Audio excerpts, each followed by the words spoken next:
Work का formula क्या होता है? Force in displacement in the direction of force, और displacement times force in the direction of displacement. ठीक है, F S cos theta, that is the formula of work done. आज हम पढ़ेंगे एनर्जी। तो एनर्जी क्या होता है? What is the definition of energy? Capacity to do work is called, ये फिजिक्स में हम एनर्जी को ऐसे डिफाइन करते हैं।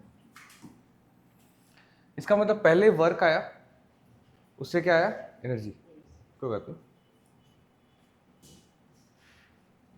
ठीक है। पहले हमने वर्क डिफाइन किया और फिर इससे हमने डिफाइन किया एनर्जी। यहाँ तक clear?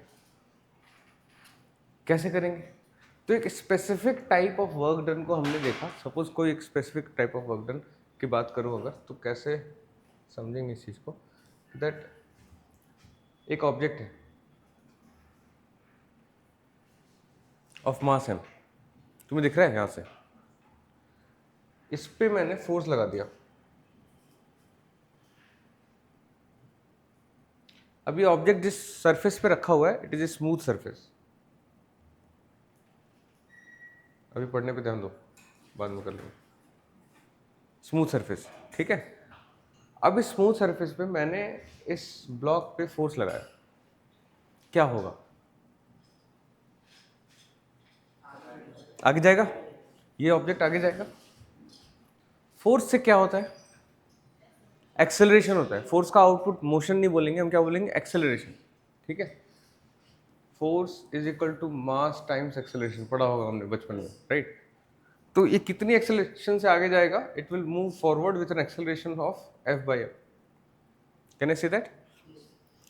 And due to this acceleration, initially मान लेते हैं यू है रेस्ट पे। यू क्या है?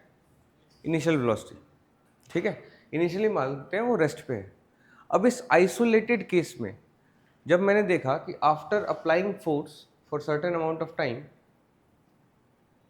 और ऐसे कह लो certain amount of displacement till it gains certain, मतलब कुछ अमाउंट ऑफ डिस्प्लेस करता है ये ऑब्जेक्ट, तब तक मैंने क्या अप्लाई किया था?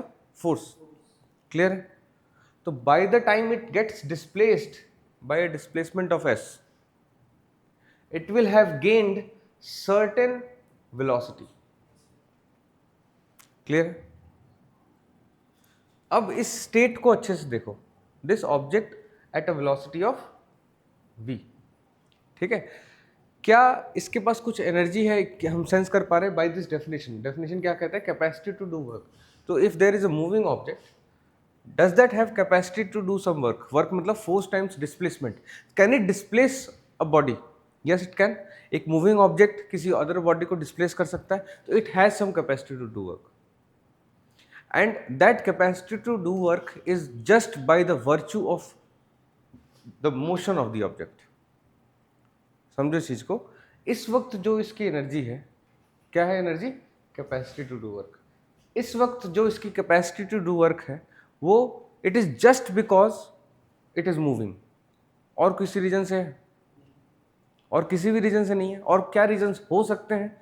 फॉर एग्जाम्पल एक object raise to height h, ठीक है। मैंने इसको अगर नीचे गिराया, मैंने यहाँ पे रखा हुआ है, it has capacity to do work. कैसे? तो मैं इसको नीचे गिराऊंगा तो it will hit something, it will generate some heat, या फिर किसी अदर ऑब्जेक्ट को हिट करके उसको डिस्प्लेस कर सकता है, कर सकता है। इसका मतलब this has capacity to do work. इस टाइप का वर्क नहीं है इस पे, है ना। इसके पास एक isolated type of capacity to do work है, that is only because of motion, only because it has certain velocity. Clear है यहाँ तक? ऐसे एनर्जी को हमने नाम दिया काइनेटिक एनर्जी। तो सबसे पहला एनर्जी पढ़ेंगे हम काइनेटिक एनर्जी। अब तुमने नोट नहीं किया होगा, राइट? कोई बात नहीं, पीछे कर देता हूँ, फटाफट नोट करो।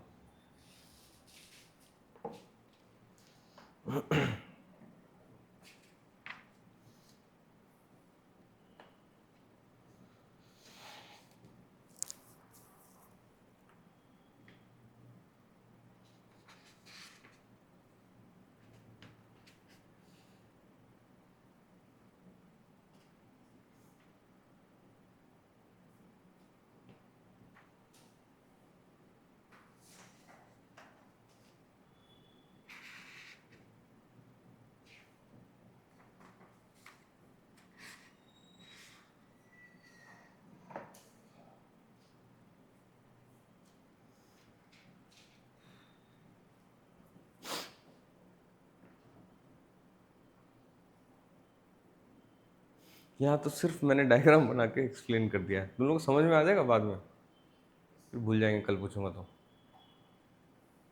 जो भूल गया वो पता है क्या होगा ऑलरेडी।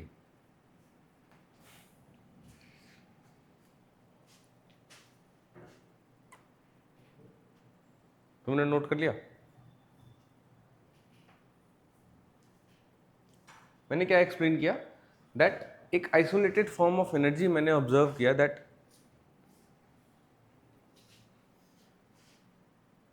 ध्यान से एनर्जी को बोलना साफ कर देंगे, ठीक है। एक आइसोलेटेड फॉर्म ऑफ एनर्जी हमने ऑब्जर्व किया, that when an object is moving it has certain capacity to do work just because it is moving, not any other reason. क्या रीजन है? Because it is moving. उस energy को हमने नाम दिया kinetic energy. The energy which is possessed by a body by virtue of its motion.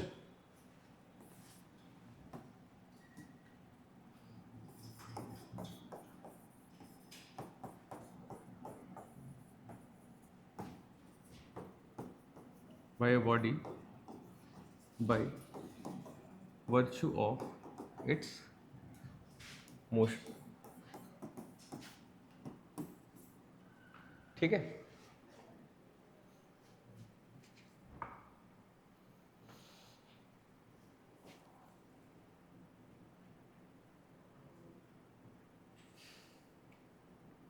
अब मैंने बोला energy comes from work done, तो एक ऑब्जेक्ट मूविंग है, उसके पास क्या है? काइनेटिक एनर्जी है। अब मुझे फिगर आउट करना है कि वो काइनेटिक एनर्जी मैथमेटिकली कितनी है, ठीक है। इसी डायग्राम को वापस बना लेते हैं। यहाँ पे एक ऑब्जेक्ट था ऑफ मास m, इस पे हमने क्या किया? फोर्स लगाया, it underwent a displacement of s, right. ये ऑब्जेक्ट के साथ हुआ। इस वक्त इसकी इनिशियल वेलोसिटी 0 थी और इस वक्त इसकी फाइनल वेलोसिटी v है, राइट। सो अब मुझे क्या फिगर आउट करना है कि इस ऑब्जेक्ट के पास कितनी एनर्जी है, राइट। क्या वर्क डन से क्या है? एनर्जी। तो क्या वो वही same amount of work done होगा which has been done by this force? Because can I say that the sole reason of this object moving with velocity v is this force? There is no other reason. कोई inclined plane तो है नहीं कि gravity का effect पड़े, एकदम horizontal plane है, friction तो है नहीं जो उसको रोक रहा है, एकदम स्मूथ सरफेस है।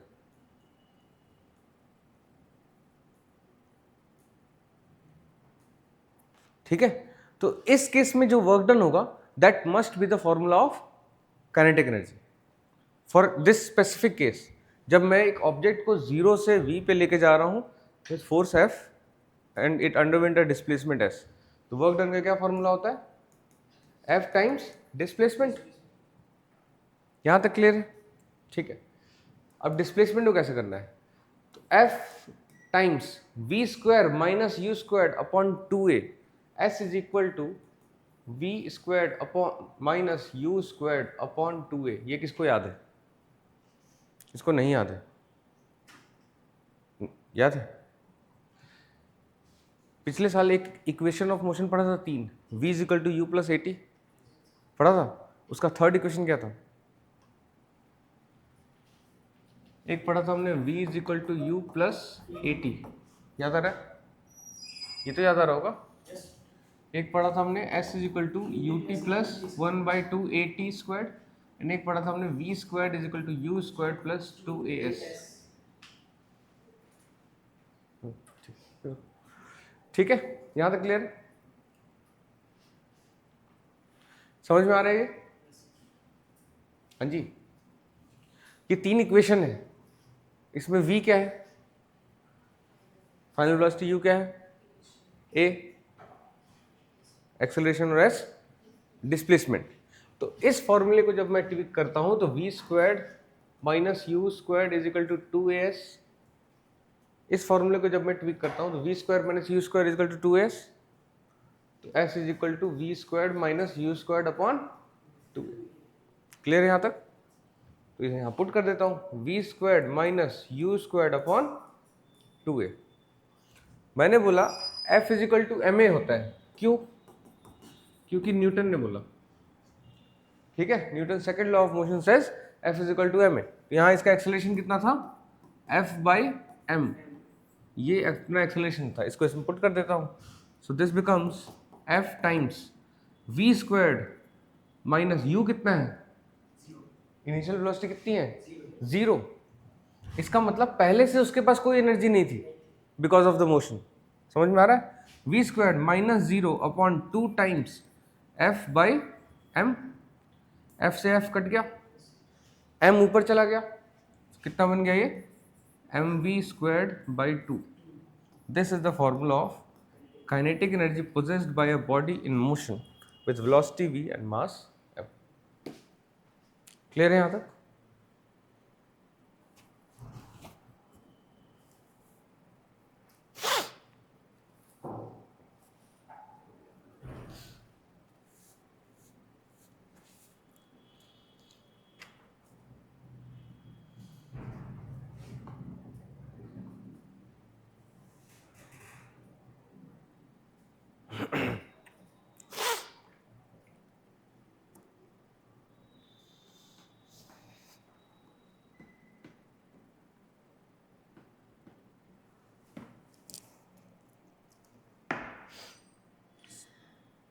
क्लियर? नोट कर लिया?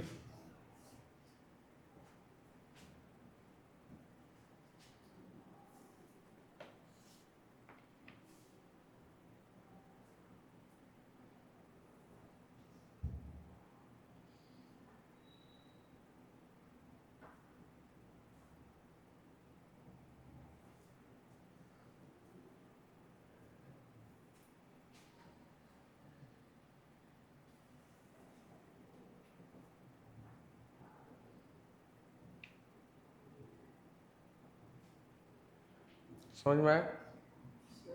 हाँ जी।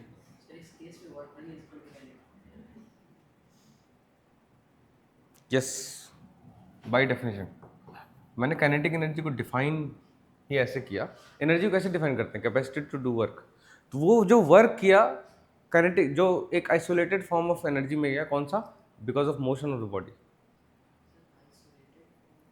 मतलब इसमें दो तरह के एनर्जी नहीं है, मतलब मोशन एकदम हॉरिजॉन्टल ग्राउंड पे हुआ ऐसे नहीं हुआ। अब इसमें एक अदर फॉर्म ऑफ एनर्जी है, बताया ना, an object possesses energy by the virtue of its height as well, है ना? तो उसको मैंने हटा दिया। फिर और भी बहुत सारे एनर्जी होते हैं ना, उन सारे केसेस को इसमें नहीं कंसिडर किया तो मेरा वर्क डन काइनेटिक एनर्जी के बराबर आएगा। वो सारे चीज़ों से इफेक्ट नहीं हुआ तो। अब यहीं पे एक स्प्रिंग होता तो गड़बड़ हो जाता, है ना? इसलिए एक सिंपलेस्ट मॉडल लिया जिसमें only the motion of the body is considered and that happens only because of this force. That's how you invent concept. A new concept को तुम डिराइव कैसे करते हो, उसको बाकी सारे एग्जिस्टिंग कॉन्सेप्ट से आइसोलेट करके। समझ में आ रहा है? बाकी सारे अदर कॉन्सेप्ट से आइसोलेट करोगे। अब फॉर एग्जांपल अभी हम क्या करेंगे, पोटेंशियल एनर्जी ड्राइव करके देखते हैं। हमने देखा पोटेंशियल एनर्जी में भी ग्रेविटेशनल पोटेंशियल एनर्जी की बात करते हैं। एक ही बात है, समझ जाओगे। हमने देखा कि एक object when kept at a height it has some capacity to do work. Is that correct? क्यों?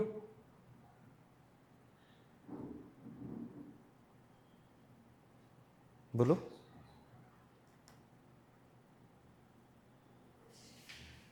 तो फिर हाँ हाँ क्यों कर रहे हो? तुम्हारा ध्यान नहीं है डायरेक्ट, और फिर उसका हाँ हाँ ताकि सर आगे बढ़ो आप, मेरा हो गया। तुम बताओ, बता देंगे। मैंने क्या पूछा क्वेश्चन? क्या पूछा मैंने? किसी हाइट पे ऑब्जेक्ट है। अंग्रेजी मीडियम स्कूल है ना तुम्हारा? अंग्रेजी पक्का? तो वही तो पूछा मैंने कि an object kept at a height h it has some capacity to do work. ऐसा क्यों?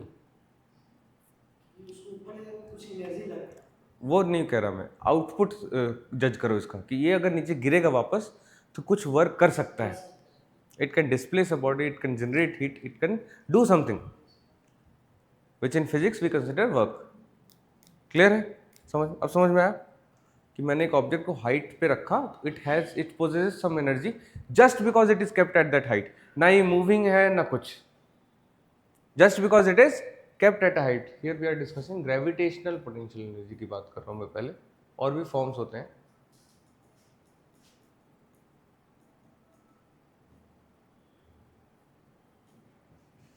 ठीक है, क्लियर है यहां तक? अब मुझे ये पता करना है कि कितना होगा, है ना? तो मैंने क्या किया, एक ऑब्जेक्ट को यहां पे रख दिया, उसका मास कितना है m, और इस पे फोर्स लगा रहा हूं ऊपर such that it gains a height h। समझ में आ रहा है? यहां से यहां तक हाइट h गेन कर रहा है ऑफ मास, क्लियर है? और वहां जाके जितनी एनर्जी वो गेन कर चुका होगा, कैन आई, मतलब जितना वर्क डन हम करेंगे, can I say that work done gets converted into the energy stored in this, जिसमें एनर्जी की बात कर रहा हूँ। कौन सी एनर्जी की बात कर रहा हूँ? अभी नाम नहीं दिया हमने। कौन सी एनर्जी की बात कर रहा हूँ? The energy possessed by the virtue of its height. कह सकता हूँ मैं इस केस में। अब देयर इज अ कैच।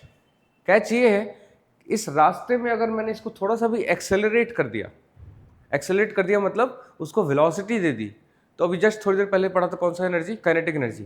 तो उसमें काइनेटिक, मेरा वर्क डन किस में चला गया? काइनेटिक, कुछ पार्ट चला गया काइनेटिक एनर्जी, कुछ पार्ट चला गया अपना हाइट गेन करने में। तो फिर मेरा मैथ्स गड़बड़ हो जाएगा। फिर मैं एफ डॉट एस को पोटेंशियल एनर्जी नहीं लिख पाऊंगा। कब? जब मैंने, अगर if I accelerate the body,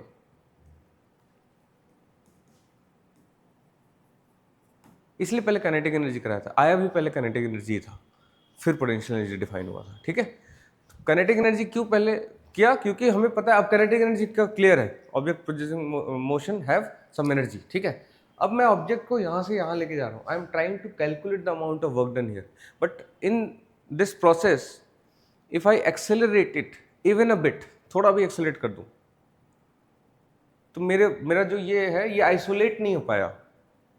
समझ में आया? ये किस में खर्च हो गया? थोड़ा काइनेटिक एनर्जी में चला गया, तो मैथ्स गड़बड़ हो जाएगी। तो मैं कैसे लेके जाऊंगा उसको? सच दैट ये एक्सेलरेट ना हो। एट ऑल टाइम्स इसका एक्सेलरेशन कितना होना चाहिए? 0।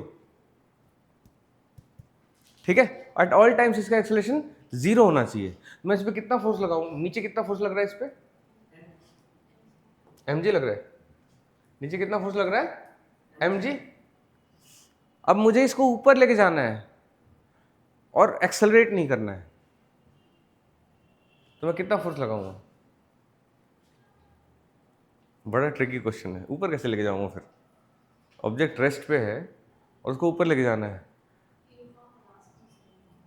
यूनिफॉर्म वेलोसिटी से लेके जा सकते हैं, because in that case kinetic energy will not change. तो पहले से उसके लिए ऑब्जेक्ट मूविंग होना चाहिए। और I can apply a force, yes, tending to mg plus, मतलब mg से जस्ट बड़ा, है ना? mg प्लस 0.000000000001, इससे भी थोड़ा ज्यादा 0। अब इस केस में क्या होगा? ऑब्जेक्ट यहां से धीरे धीरे जा रहा होगा ऊपर, 4-5 साल में पहुंच जाएगा, लेकिन पहुंच तो जाएगा। 4-5 साल नहीं तो 100 साल में पहुंच जाएगा, लेकिन पहुंच जाएगा। ऐसे प्रोसेस को क्वाज़ी स्टैटिक बोलते हैं।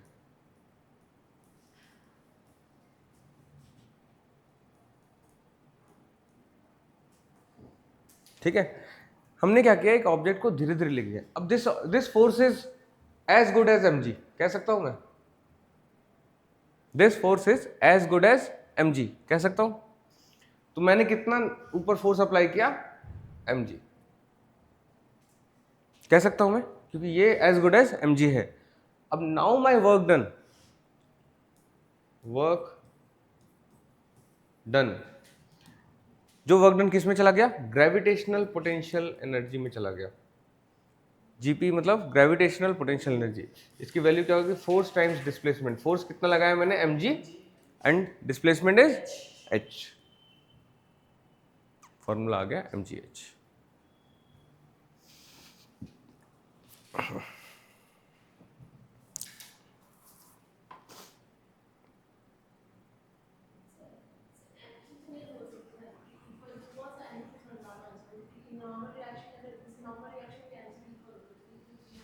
तो इक्विलिब्रियम में होता है। हाँ, ये ऑल टाइम इक्विलिब्रियम में था। क्वाज़ी स्टैटिक का मतलब ही यही है कि वो it is in equilibrium at all times. थोड़ा सा ज़्यादा है तभी तो ऊपर जा पाएगा, नहीं तो जा ही नहीं पाएगा। अप्रोक्सीमेशन बोलते हैं इसको, और approximation is correct when the approximation is infinitely small. That's how calculus was invented, integration was invented. Integration में हम क्या करते हैं, एरिया अंडर द कर्व निकालते हैं, and it is a kind of approximation which gives us correct answer. How, कैसे? Because we are approximating it till the point the approximation is infinitely small। जब वो इन्फिनिट, मैं इसको infinite time 0 plus फिर 1 कर दूं तो ये 1,000,000,000 साल में पहुंचेगा ऊपर, लेकिन पहुंच तो जाएगा और मेरा मैथ्स खराब नहीं होगा। तो अप्रोक्सीमेशन इज को 0 मान लेते हैं जब वो टेंडिंग टू 0 जो वाली चीज़ है ना, टेंडिंग टू 0, वो एक्चुअली में 0 मान लेते हैं जब ज़रूरत पड़ती है तो। ठीक है, प्रैक्टिकली क्या फ़ायदा क्या देगा? नहीं, you are mixing two things. You are mixing maths with physics, मतलब फिजिकल ऑब्जर्वेशन। हम कोई चीज़ डिराइव कर रहे हैं mathematically. It doesn't have, smooth surface doesn't exist, तुम्हें पता है ना, जो हमने पिछले क्वेश्चन में कंसिडर किया स्मूथ सरफेस था। Does it exist? It doesn't exist, it is an ideal case. हमने उस कॉन्सेप्ट को आइसोलेट करने के लिए वो सिंपलेस्ट मॉडल निकाला। समझ में आया? और वो सिंपलेस्ट मॉडल सिर्फ थॉट एक्सपेरिमेंट है, it is not a live experiment. ऐसे फिजिक्स के मोस्टली, साइंस में बहुत सारी चीज़ों का maths it is derived from thought experiment, not live experiment. अब आइंस्टाइन की relativity, it is just thought experiment. बहुत सारी चीज़ें हैं जो सिर्फ ये सारा थॉट एक्सपेरिमेंट है कि ऐसा करेंगे तो ऐसा हो जाएगा, फिर इस वाले कॉन्सेप्ट का नाम दे दिया। अदरवाइज इफ़ यू थिंक, अगर तुम ऐसे सोचना चाह रहे हो 1,000,000,000 साल बाद, क्या पता काइनेटिक एनर्जी का नाम ही ना हो। There is some different concept, different way to understand it. हम समझ ही तो रहे हैं कोई चीज़, और हमने अपना एक तरीका ढूंढा है इस चीज़ को समझने का, वो समझने का तरीका ही बदल गया। तो समझ में आ रहा है?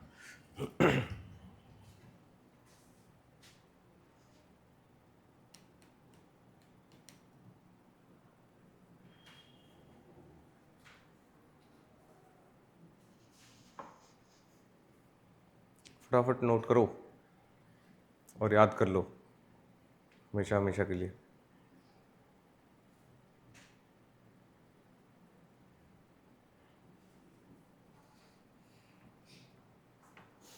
चैप्टर तो बहुत आसान ही है, ऐसा कुछ नहीं है।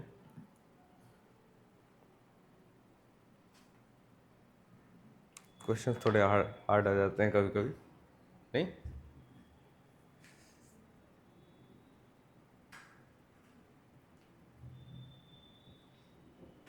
इसमें कभी भी यूनिट्स में कंफ्यूज नहीं होना, ठीक है? यूनिट्स में क्लियर होना चाहिए।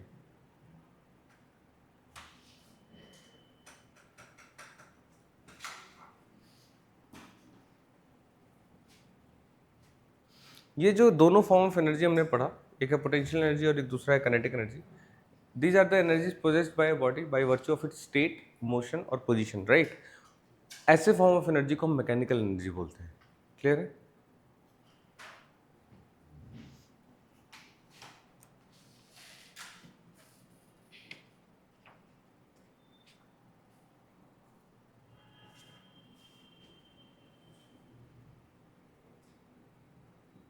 लिया, जल्दी जल्दी करो।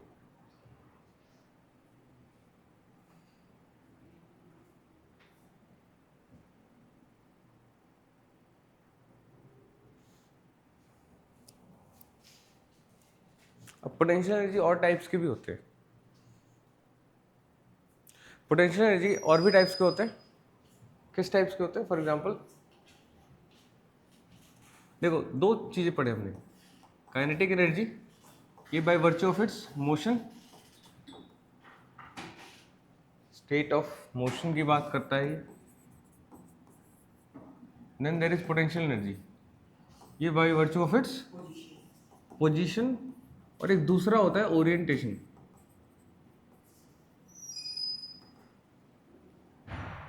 ठीक है, ओरिएंटेशन भी अगर चेंज हो जाए तो कई बार पोटेंशियल एनर्जी चेंज हो जाती है। इतना डिटेल में हमें नहीं पढ़ना है, बट पता होना चाहिए। किसी ऑब्जेक्ट का शेप चेंज हो जाए तो पोटेंशियल एनर्जी चेंज हो जाती है, राइट। ओरिएंटेशन कह लो या शेप कह लो, राइट। एग्जाम्पल ले लेते हैं उसका। एक है हमारा इलास्टिक पोटेंशियल एनर्जी। अच्छा, मैंने लास्ट क्लास में बताया था क्या कि work done under is same as area under F S curve.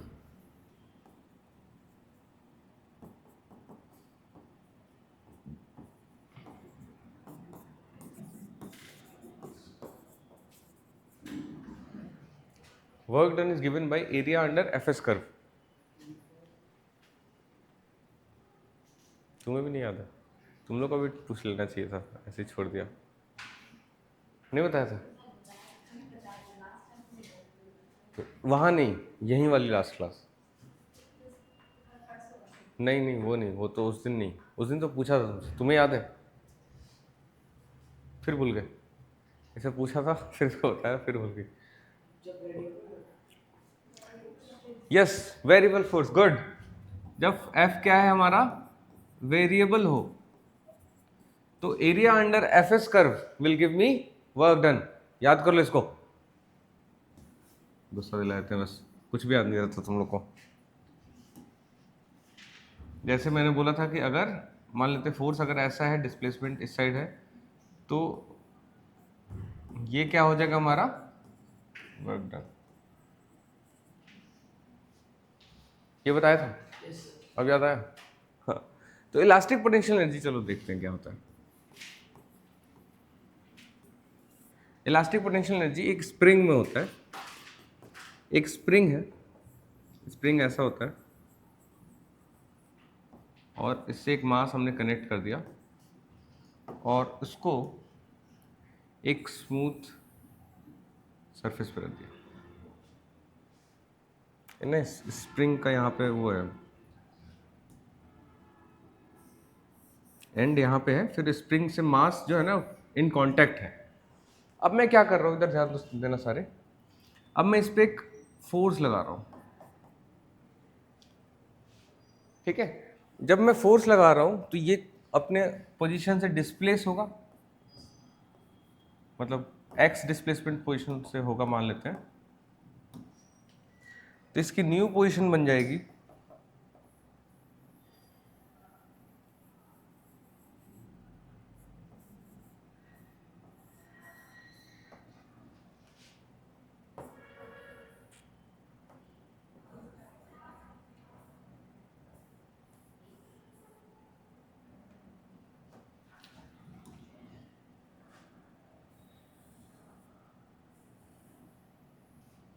अब क्लियर है यहाँ तक?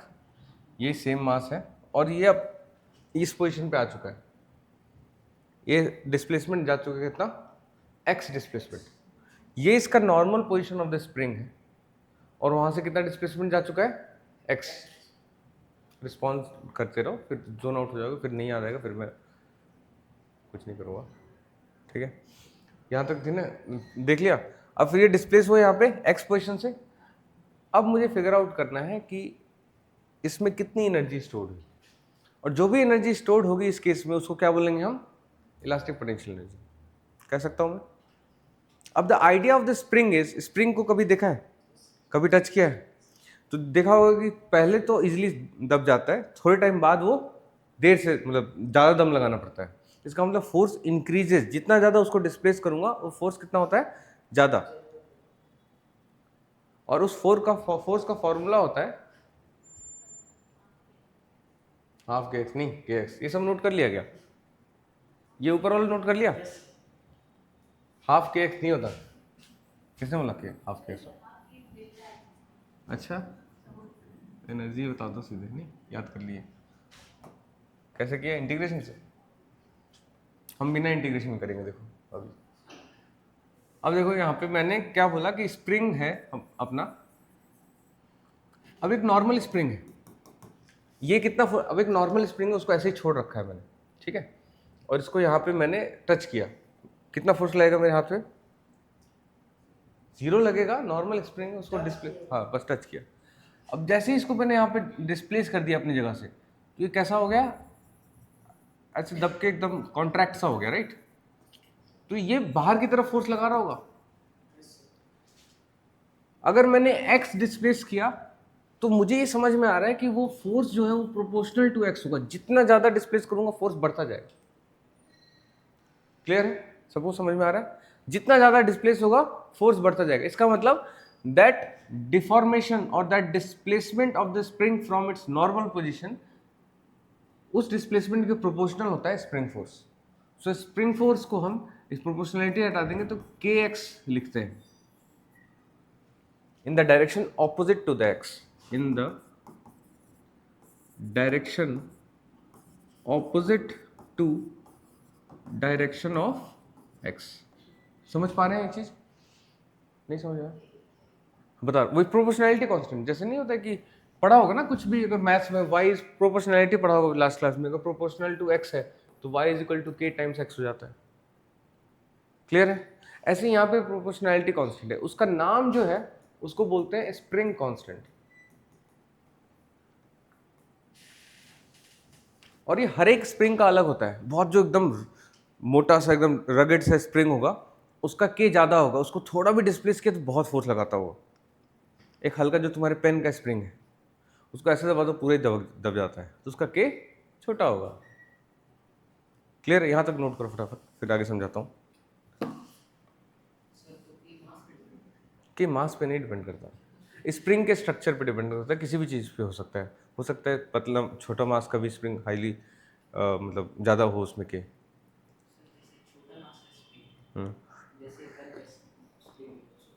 के is depends on how it is made. उसमें मास भी एक फैक्टर है definitely, but mass is not the only factor. And कोई उसमें प्रोपोर्शनैलिटी वगैरह नहीं है, वो depends on how it's made. के स्प्रिंग का स्पेसिफिक है, बस तुम्हें इतना जानना है।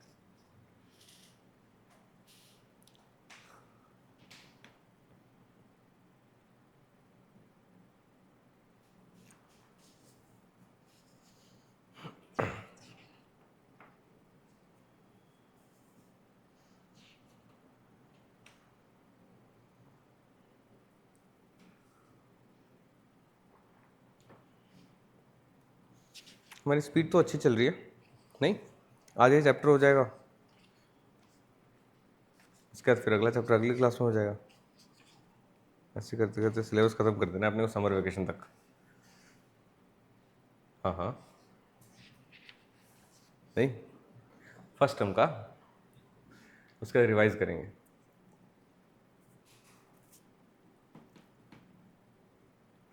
अभी अगला चैप्टर है मशीन्स, वो सबसे इंटरेस्टिंग है।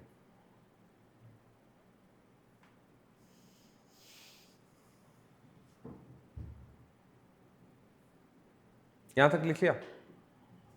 बोलो, वेट कर रहा हूँ। ठीक है, ये भी लिख लिया होगा ना, थोड़ा सा मिटाया तो मुझे जगह चाहिए इसमें। Work done is area under F S curve, याद रखना है। अभी थोड़ा सा आउट ऑफ बाउंड जाके कर रहा हूँ, ये वैसे तुम्हारे बुक में नहीं है बट यू शुड नो। अभी के एक्स फोर्स लग रहा है उस पर, जब एक ऑब्जेक्ट को मैं डिस्प्लेस करना चाह रहा हूँ। जब मैंने एक्स डिस्प्लेस किया तो के एक्स लगेगा फोर्स। क्लियर है। तो अगर ये मुझे फोर्स लगाना है और इस फोर्स की वजह से उसको यहाँ पे नेट डिस्प्लेसमेंट एक्स करना है, राइट। और ये work entirely goes into elastic potential energy if there is no kinetic energy in between. कोई एक्सेलरेशन नहीं है। इसका मतलब मेरा फोर्स किसको बैलेंस कर रहा हो पूरे टाइम? के एक्स को। पूरे टाइम के एक्स को अगर बैलेंस कर रहा हो तो हो सकता है। अब this force is a variable force, तो के एक्स को अगर तुम प्लॉट करोगे, फोर्स कौन सा? Applied force which is equal to k times x, because the object need not be accelerated, must not be accelerated। तो मैं क्या करूंगा? kx plus 0.0000 infinite time 0 then 1। Clear है। और देन लगा के मैं उसको पुश करूंगा और ये 1 करोड़ साल में यहाँ आ जाएगा। ठीक है। तो f इज इक्वल टू के एक्स, एफ अप्लाइड के एक्स, और इधर हमारा डिस्प्लेसमेंट x के ग्राफ होगा। तो y is equal to 4 times x। इसका ग्राफ कैसा होता है? Straight line passing through origin. y is equal to x का ग्राफ कैसा होता है? ऐसा पासिंग थ्रू ओरिजिन ऐसा होता है ना, के एक्स भी ऐसा ही होता है, थोड़ा सा बस बेंड हो जाता है। ठीक है, तुम्हें समझ में आया? नहीं? y is equal to x, इसका ग्राफ ये गया यहाँ से, ये एक्स एक्सिस वाई एक्सिस ऐसा होता है, दिखाओ।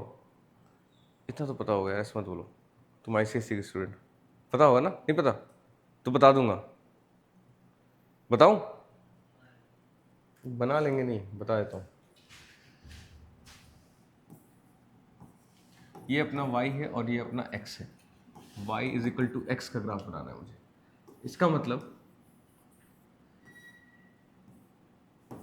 x और y, x तो 0 पुट करूंगा तो y क्या होगा, 1 पुट करूंगा तो -1 पुट करूंगा तो 2 पुट करूंगा तो -2 पे -2, तो इन सारे 0 पे क्या होना चाहिए, 0, तो एक पॉइंट ये हो गया।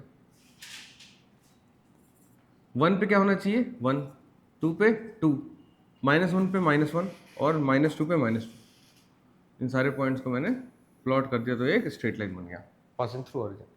केस होगा तो बस थोड़ा सा बेंड हो जाता है, वो तुम्हारा होमवर्क है, ड्रॉ करके लाना y is equal to 4x का ग्राफ इस मेथड से। ग्राफ पे अभी नहीं जाऊंगा, एक्स्ट्रा क्लास में पढ़ाऊंगा ग्राफ, ठीक है? यहाँ तक क्लियर है? यहाँ तक ये y इक्वल टू एक्स का ग्राफ है, अभी इसको मिटा रहा हूँ। y इक्वल टू के एक्स का ग्राफ मुझे पता है, समझ में आ गया? ये है y इक्वल टू के एक्स का graph for a displacement of x, उसका कहाँ पे होगा ये, कितना होगा ये, के एक्स। क्लियर है? अब मैंने बोला elastic potential energy is work done in this case is equal to area under F S curve, कह सकता हूं मैं। एरिया कितना होगा, ये राइट एंगल ट्रायंगल है जिसका ये लेंथ कितना है, x, ये लेंथ कितना है, के एक्स, तो 1/2 इंटू एक्स इंटू के एक्स, तो हाफ के एक्स स्क्वायर आ गया बिना इंटीग्रेशन के। So this is the formula of elastic potential energy of a spring. Rubber का अलग होगा वो भी, लेकिन के एक्स पे ही होता है, तो उसका भी हाफ के एक्स स्क्वायर्ड होगा। समझ में आया? लिखो लिखो।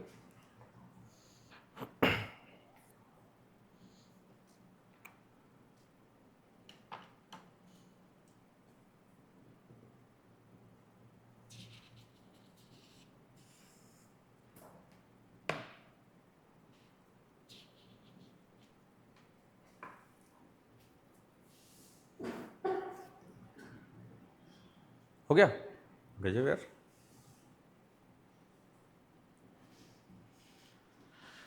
All you have to do is revise my class bare minimum. एक क्लास हो रही है वीक में, है ना? वीक में एक ही क्लास तो हो रही है। एक क्लास रिवीजन क्लास के फॉर्म में होगा जिसमें हम प्रैक्टिस करेंगे, 2 क्लास है जिसमें, ठीक है? तो all you have to do is revise just that 1 class, उस एक क्लास को याद कर लो, और दूसरा मेरी क्लास में अटेंटिव रहो, है ना? बड़ा स्मूथ जाएगा। बाय द समर टर्म हमारा सब कुछ, मतलब समर वेकेशन तक सब कुछ सिलेबस हो जाएगा टर्म 1 का। बढ़िया से रिवाइज करेंगे, नंबर भी अच्छे आएंगे। फिजिक्स देखो सबसे टफ है, अपने सीनियर्स के मार्क्स देख लेना, अपने स्कूल के पिछले 2 साल से फिजिक्स बुली कर रहे हैं, नहीं? इस बार अपन बुली करेंगे।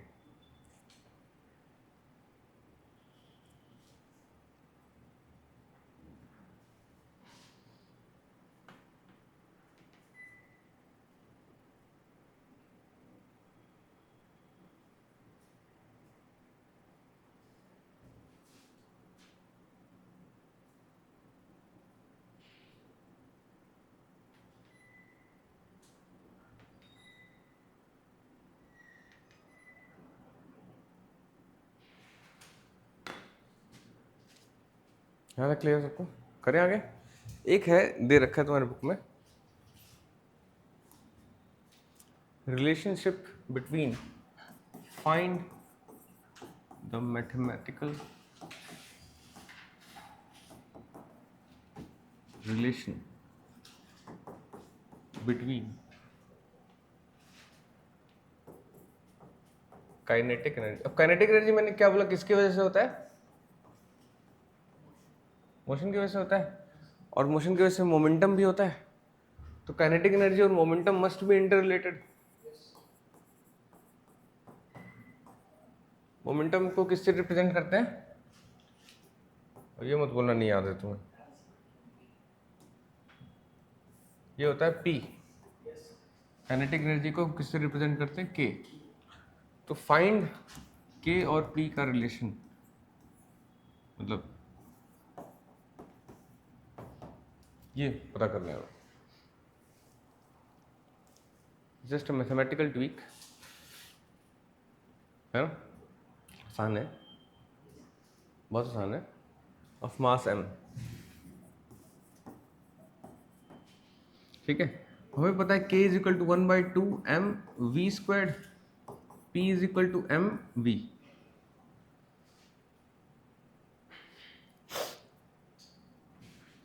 तो देखो p स्क्वायर कर दिया तो क्या हो गया, m squared v squared, p square by m कर दिया तो ये m कट जाएगा, एंड इसको 1/2 कर दिया तो इधर भी 1/2 हो जाएगा। ज़्यादा फास्ट हो गया क्या? ये क्लियर है? p squared by m is equal to M we squared, p squared by 2m is equal to 1/2 M we squared. इसका मतलब क्या है? Kinetic energy is equal to p squared by 2m, और p is equal to root under 2m kinetic energy.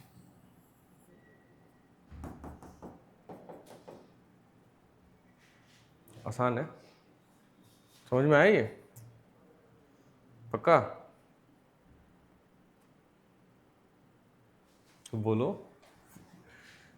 Kinetic energy और इसको relate करना है, मुझे इन दोनों टर्म्स को रिलेट करना है कि ये इससे कैसे रिलेट, इसमें क्या कर दूं कि ये आ जाए, और इसमें क्या कर दूं कि ये आ जाए, यही तो चाहिए। रिलेशन का क्या मतलब है? इसमें कुछ करूंगा तो ये आ जाएगा, इसमें कुछ करूंगा तो ये आ जाएगा। जैसे हाउ इज 8 रिलेटेड टू 16, तो 8 टाइम्स 2 इज 16। समझ में आया? मुझे वही रिलेशन चाहिए कि इसमें कुछ ट्वीक कर दूं जिससे काइनेटिक एनर्जी आ जाए। तो मैंने देखा कि पहले दोनों तरफ मैंने स्क्वायर कर दिया, ये क्या हुआ, P square is equal to M square V square. फिर इसमें दोनों तरफ m से डिवाइड कर दिया, तो P square by M is equal to M V square. फिर दोनों तरफ 1/2 से मल्टीप्लाई कर दिया, P square by 2m is equal to 1/2 m V square. तो P square by 2m is equal to kinetic energy. Kinetic energy in terms of momentum क्या आ जाएगा, पी स्क्वायर बाई 2m। अब क्लियर है? और इसी 2m को इधर लेके गए तो 2m K is equal to P square, तो P is equal to root under 2m K. फटाफट नोट करो।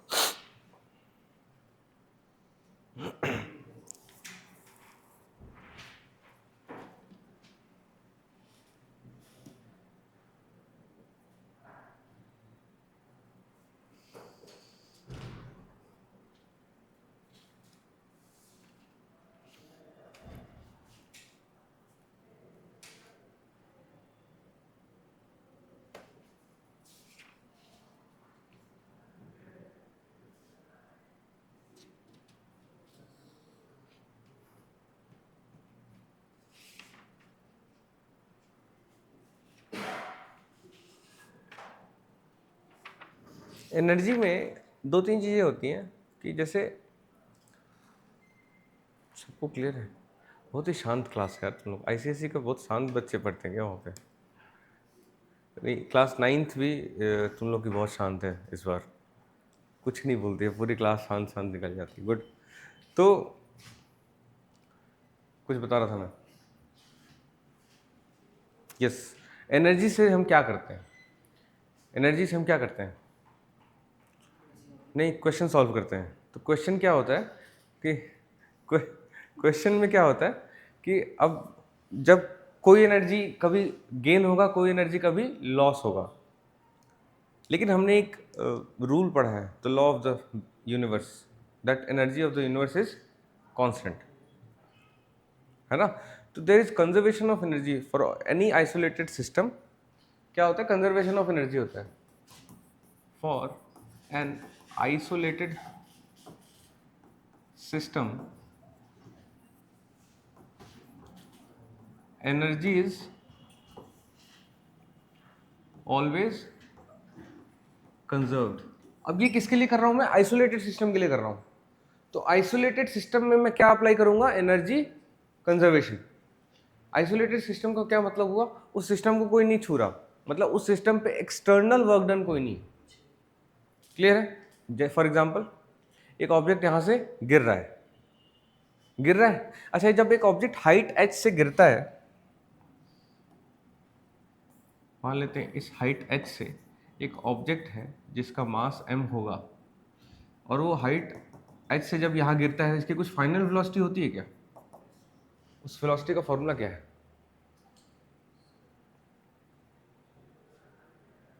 वेलोसिटी क्या है फॉर्मूला? तुम बताओ। √2gh। कुछ याद आ रहा है? लास्ट क्लास में पढ़ा था, मतलब बचपन में, 9th क्लास में, जब हम छोटे थे, नन्हे मुन्ने से बदमाशी करते थे और कम पढ़ते थे, तो फॉर्मूला एक आया था √2gh। नहीं याद आ रहा? चलो ड्राइव कर देते हैं। जब एक ऑब्जेक्ट अंडर फ्री फॉल होता है, इसको थोड़ा सा अलग पढ़ाता हूँ, तो रिवाइज करवाता हूँ, कोई बात नहीं। ऑब्जेक्ट अंडर फ्री फॉल, ऐसे ऑब्जेक्ट की प्रॉपर्टी क्या है? इसका एक एक्सेलरेशन होता है, वो किसके बराबर होता है? g। ऑब्जेक्ट चाहे भारी हो या हल्का हो, उसका एक्सेलरेशन g होता है, ऐसा सही है क्या? इन दोनों पे सेम एक्सेलरेशन लगेगा? कौन पहले गिरेगा जब इन दोनों को गिराऊंगा तो? हाँ, छोटा वाला जल्दी गिर जाएगा? तुम बताओ। बड़ा वाला जल्दी गिर जाएगा? तुम बताओ। बड़ा वाला जल्दी गिर, रुक जाओ। हाँ, दोनों एक साथ चेक करके देखो, एक साथ गिरा क्या? छोटा बड़ा क्यों सोच रहे थे? क्यों? हमें फोर्स से इमेजिनेशन आ जाता है, हम बार बार सोचने लगते हैं कि भारी है, इस पे ज़्यादा फोर्स लगेगा, ऑब्वियसली ज़्यादा फोर्स लगेगा। लेकिन फोर्स, एक्सेलरेशन क्या होता है? जो motion is caused by acceleration, and acceleration is force by M. तो मास का रोल ही हट गया, mg/m क्या बच गया? जी। चाहे भारी हो चाहे हल्का, चाहे मैं तुम्हें गिराऊं साथ में इसके, तो भी तुम भी साथ में गिरोगे इसके। समझ में आ रहा है? तो जी, मतलब एक फ्रीली फॉलिंग ऑब्जेक्ट का एक्सेलरेशन कितना होता है? जी। क्लियर है यहाँ तक? अब एक ऑब्जेक्ट को मैं 0 हाइट से ऐसे गिरा रहा हूँ और वो हाइट नीचे जा रहा है h तक। Using third equation of motion, इसकी फाइनल वेलोसिटी v निकालनी है, तो v² - 0² is equal to 2as 2g। Displacement कितना है? h। तो v is equal to √2gh आ गया। ये formula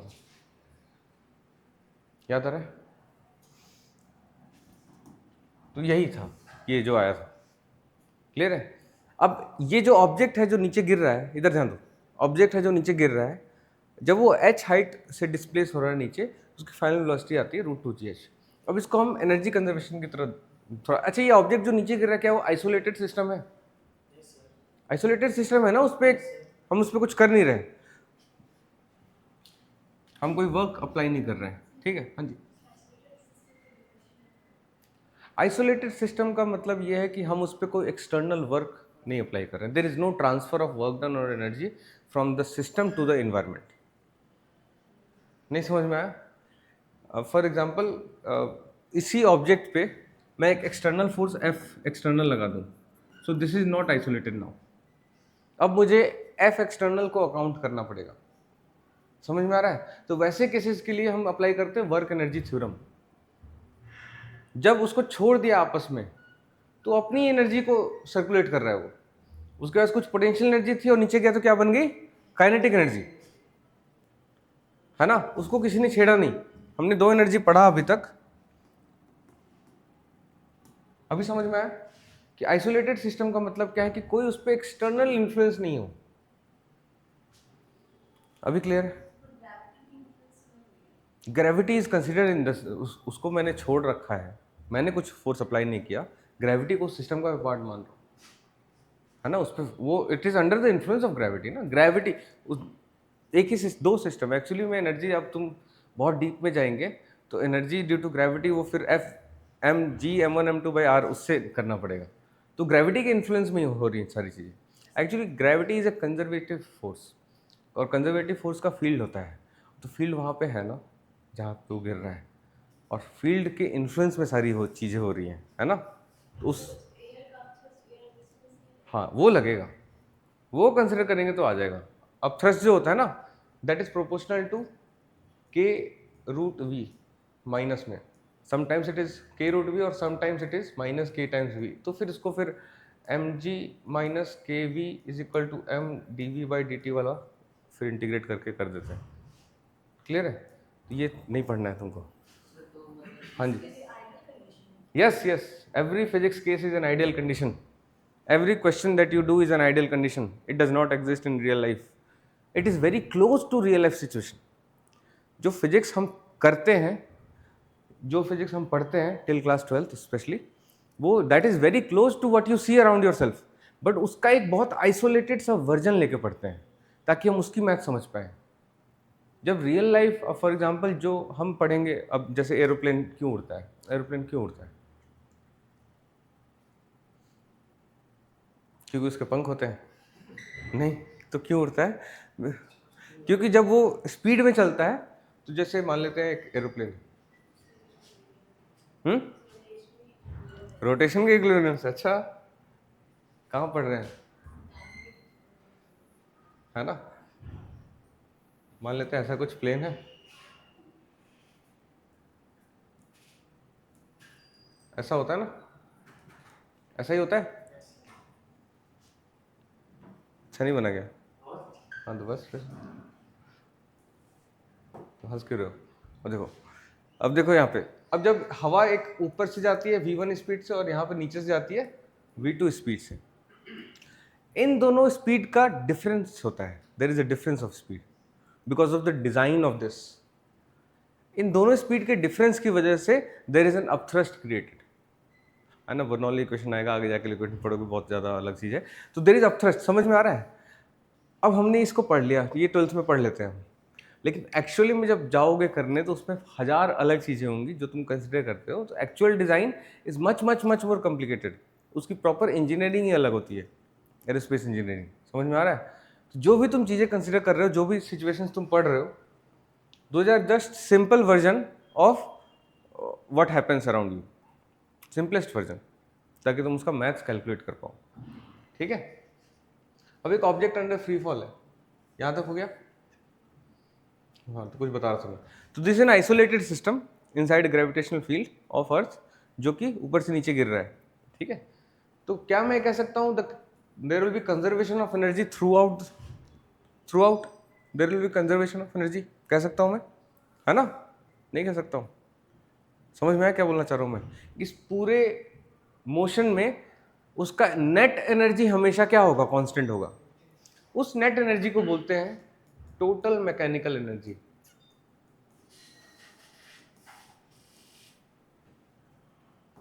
which includes kinetic energy and potential energy। इन दोनों का सम क्या होगा? हमेशा कांस्टेंट होगा। एक तो ये कह सकते हो कि इन दोनों का सम क्या होगा? कांस्टेंट होगा, या फिर ये कह सकते हो दैट लॉस, अब तुम इस सिचुएशन को एनालाइज कर पा रहे हो, you can say that loss of potential energy is equal to gain of kinetic energy. Loss क्या होता है ये याद रखेंगे, लॉस मतलब initial value minus final value. ये मैथ्स बहुत गड़बड़ करते हैं, सबका फिर नेगेटिव का गलती करके आ जाते हैं। Gain is final value minus initial value,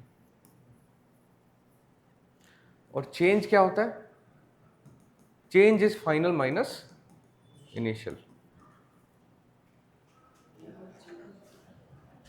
नहीं, दोनों सेम नहीं, गेन और चेंज का सेम आ रहा है, कॉन्टेक्स्ट ही अलग है। जहां तुम गेन करोगे वहां चेंज नहीं करोगे। अलग क्यों लिखा है मैंने?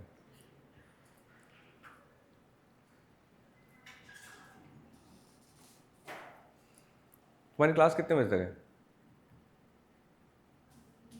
3:30? नहीं, मेरी क्लास कितने बजे तक है? 1:30 तक है ना? Good.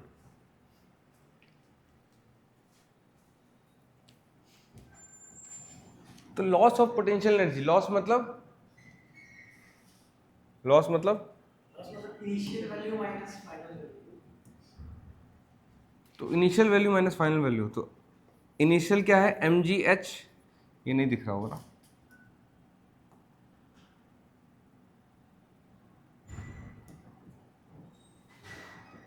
Initial value is mgh minus final value is 0।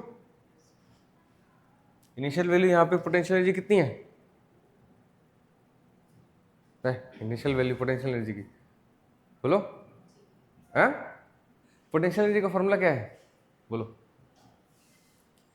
Potential energy का फॉर्मूला क्या है? वो काइनेटिक एनर्जी है। h हाइट पे ऑब्जेक्ट को रखा है ऑफ मास m, उसका पोटेंशियल एनर्जी का क्या फॉर्मूला है? mgh। तो यहाँ पे क्या है? mgh पोटेंशियल एनर्जी है। और वो ज़्यादा फास्ट हो रहा है क्या? तुम लोग याद नहीं कर पा रहे, साथ साथ फास्ट हो रहा है क्या? समझ तो आ रहा है ना? एक बार गो थ्रू करा दो पीछे से पूरा। नहीं पक्का? यहाँ आ रहा है? तो इनिशियल वैल्यू कितनी है? Initial value of potential energy कितनी है?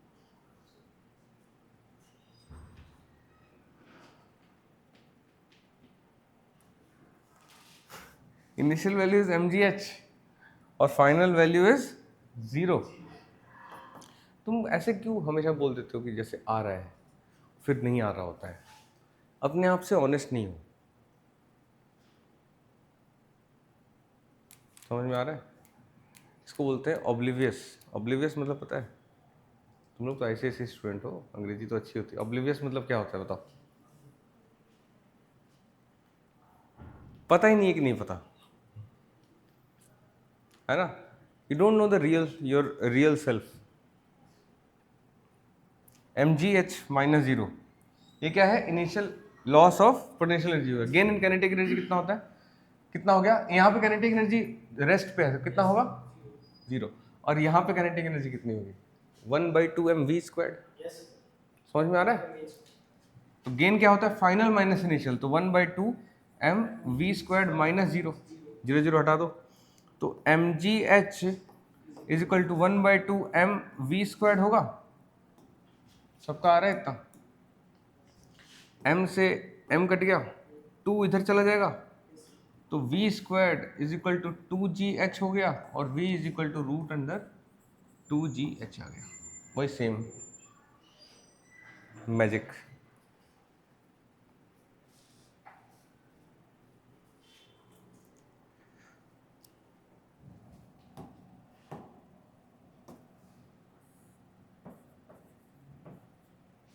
बहुत मुश्किल है यार दोस्त, ध्यान की कमी है। तुम तीनों की एक्स्ट्रा भी क्लास चलेगी 2 घंटे की, जस्ट 2 आवर्स। मैं ट्रेनिंग में था मसूरी में, I was there for 13 months. तो उस ट्रेनिंग में ना मैं बहुत फिजिकली बहुत स्ट्रांग नहीं था, वीक था। तो समझो पीटी में हमेशा लास्ट आता था। तो हर ट्रेनिंग को कुछ ऑब्स्टिकल्स पार करने होते हैं, पता है ना? पुलिस ट्रेनिंग में होता है ऐसा, है ना? तो आर्म फोर्सेस की ट्रेनिंग से और खतरनाक ऑब्स्टिकल्स हुआ करते थे, और मैं नहीं पार कर पाता था। तो शुरू के 5 महीने मुझे शाम में एक्स्ट्रा पीटी कराते थे। पूरी सारे ट्रेनिंग्स बैठ के आराम कर रहे हैं, नाश्ता कर रहे हैं, और मैं क्या कर रहा हूँ? दौड़ रहा हूँ। कितना मज़ा आता होगा मुझे, नहीं आता होगा? तो तुम्हारे साथ भी यही करना पड़ेगा, क्योंकि वहाँ भी एक रूल था और यहाँ भी एक रूल है कि बेयर मिनिमम ऑब्स्टिकल तो सबको पार करने हैं। क्लियर है? बेयर मिनिमम तो तुमको आना ही पड़ेगा। अगर नहीं आएगा तो बहुत दिक्कत होगी तुम्हें, हाथ पैर दर्द करेंगे। अगर नहीं समझ में आ रहा है, you should stop at that point. तुम्हें लगता है कि क्लास जल्दी ख़त्म हो जाए, घर जाएं, रेस्ट करें, फ़ोन निकालें, रील्स देखें? फ़ोन चलाते होंगे? पॉसिबल ही नहीं है। क्यों हीरो? देखो, नहीं पॉसिबल ही नहीं है ये तुम्हारी बात।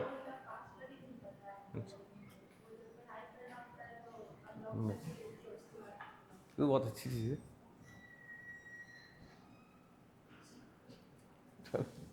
धीरे धीरे सब पता चल जाएगा, एक पीटीएम होगा उसके बाद सब पता चल जाएगा सबके बारे में। करें नेक्स्ट? यहाँ तक समझ में आ गया? ये हमने क्या पढ़ा अभी?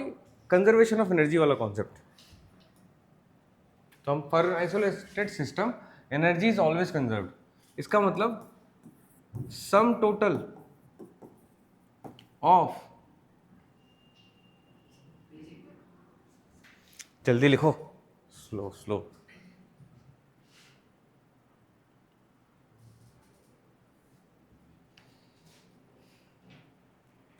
सम टोटल,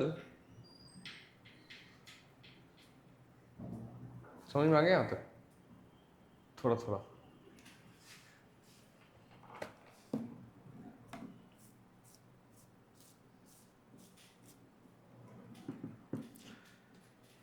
अभी तीनों मुझे क्या करेंगे, पूरा work energy chapter line by line, लिखना नहीं है, लाइन बाय लाइन मुझे पढ़ा के जाओगे आज, अब तुम जब पढ़ा पाओ, और एक भी गलती करोगे फिर वापस भेज दूंगा शुरू से पढ़ के आने के लिए।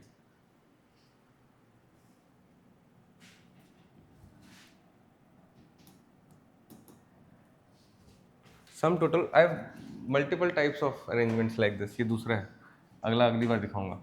Sum total of all energy is always constant.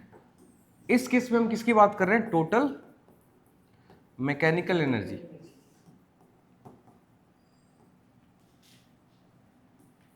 एक और फॉर्म में हमने देखा कि लॉस और गेन ऑफ काइनेटिक एनर्जी, सिर्फ दो ही अगर एनर्जी इन कंसिडरेशन है तो loss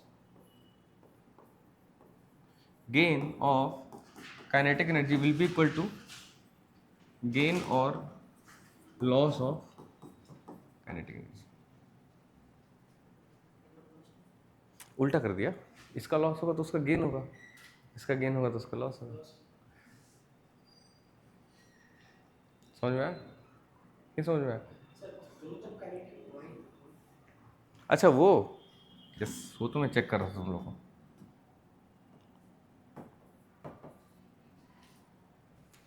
that was an intentional mistake.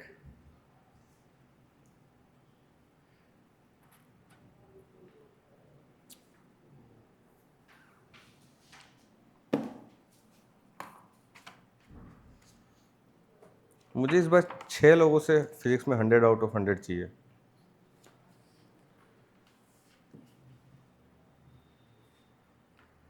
At least 6।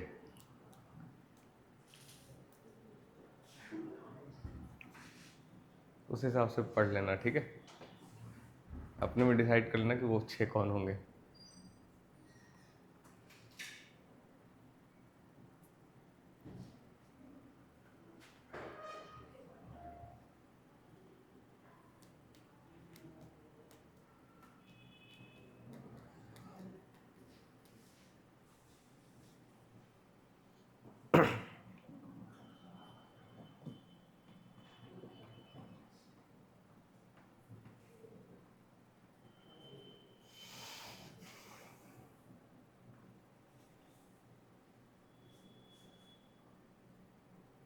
हो गया?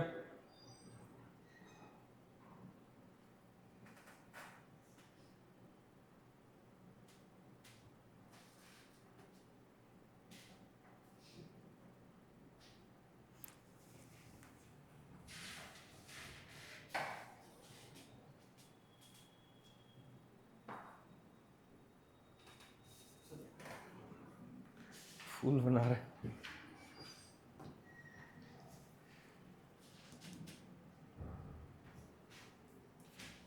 एक होता है work energy theorem.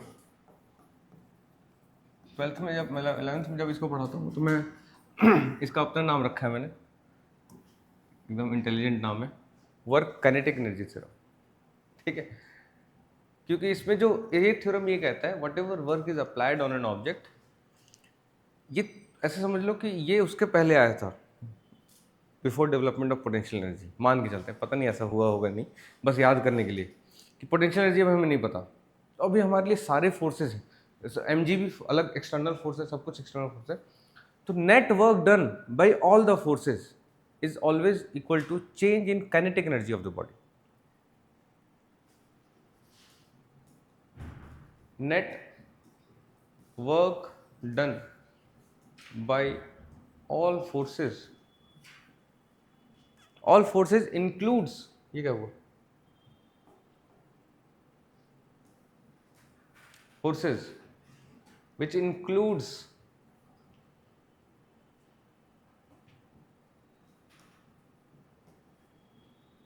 Gravitational force,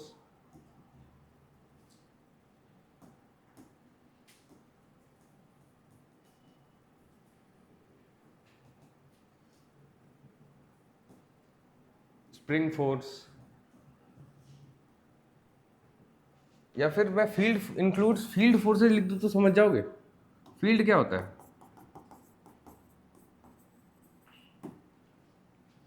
वैसे फोर्सेज जिनका फील्ड होता है। फील्ड का क्या मतलब है, रीजन ऑफ इन्फ्लुएंस, जो मैं हमेशा बताता हूँ डेफिनेशन, ये सब तुम्हें पढ़ा रखा है। तो रीजन ऑफ इन्फ्लुएंस, तो जिस, जैसे एम है उसका एक फील्ड है, यहाँ पे रखोगे उस फोर्स लगेगा, यहाँ पे रखोगे उस पर फोर्स लगेगा, और मतलब बाकी प्रॉपर्टीज नहीं बताऊंगा, बस इतना समझ लो कि उसका रीजन ऑफ इन्फ्लुएंस है।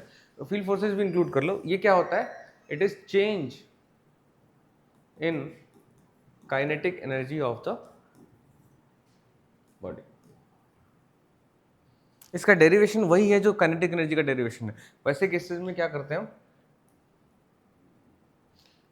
डेरिवेशन सर नहीं बोलूंगा उसको मैं, बट उससे समझ जाओगे क्या कहना चाह रहा हूँ। एक ऑब्जेक्ट है, मास m, फोर्स f लगा रहा हूँ मैं, it is already moving with energy 1/2 mv², मतलब energy velocity u, already it is moving, ये जा रहा है under goes a displacement s, और इस वक्त इसकी वेलोसिटी हो जा रही है v।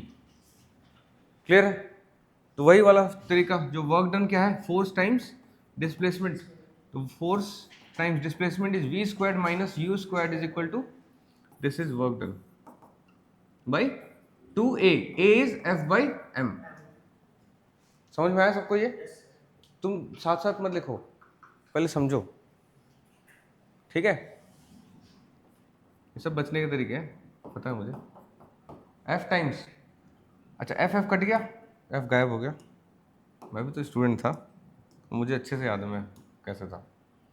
तो ये और m ऊपर चला गया, तो m/2 v² माइनस u², तो mv²/2 माइनस mu²/2। मैं बहुत अच्छा स्टूडेंट था वैसे, ऐसे बता रहा था। ये समझ में आया, ये क्या है, फाइनल काइनेटिक एनर्जी, और ये क्या है, initial kinetic energy, delta kinetic, change in kinetic energy. Delta का क्या मतलब है, चेंज, डेल्टा मतलब चेंज।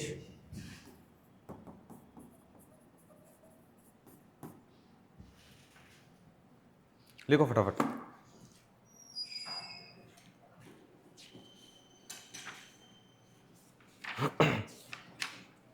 अब इसके बाद जो भी है इस चैप्टर में वो इंग्लिश है।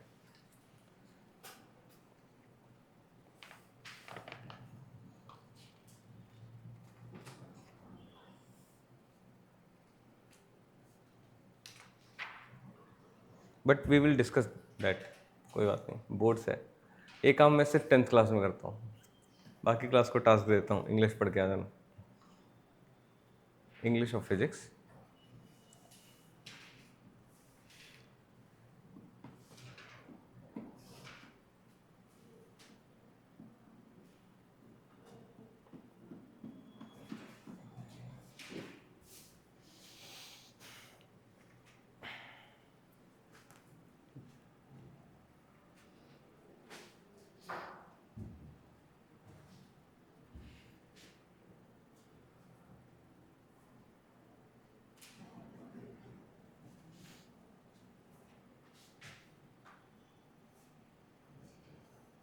क्लियर है सबको?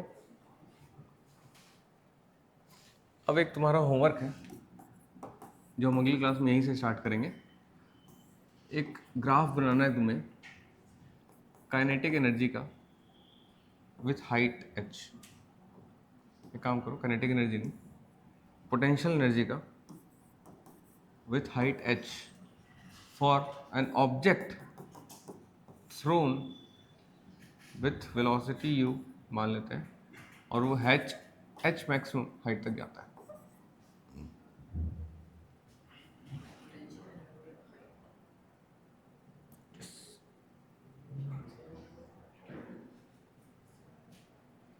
कैसे जाएगा? गुड यार, होमवर्क बन गया यहीं पे।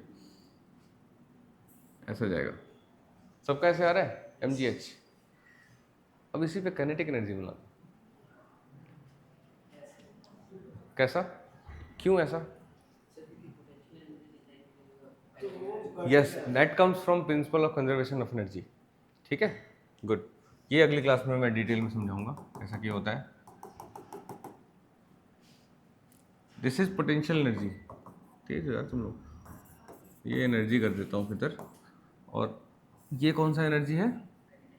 Kinetic energy, sum total of. Homework यही हो गया। देखो, मेरी क्लास का ये सबसे बड़ा फ़ायदा है, मैं ज़्यादा होमवर्क नहीं देता हूँ।